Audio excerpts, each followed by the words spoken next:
Welcome to Insider Tips. In today's Insider Tip, I will share strategies to hire the best employees.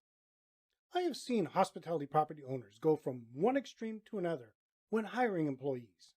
One property owner might take the time to study the candidate and ask thoughtful questions, while the other might say, "Do you know how to use a computer? Okay, you're hired." For it to work, the interview process has to be consistent and work the same way every time. As in all other tasks at your hospitality property, your hiring process should be documented in your operations manual. When looking for new employees, before you do anything else, you should talk to business associates, colleagues, and competitors.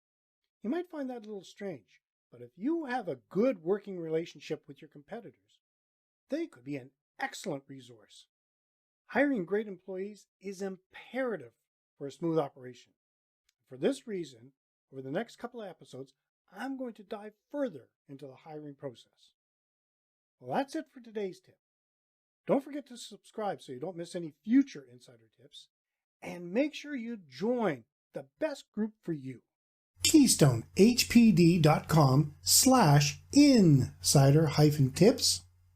And to find your best group option, visit KeystoneHPD.com/private-groups. Well, that's it for today's tip. Until next time, have a fun day.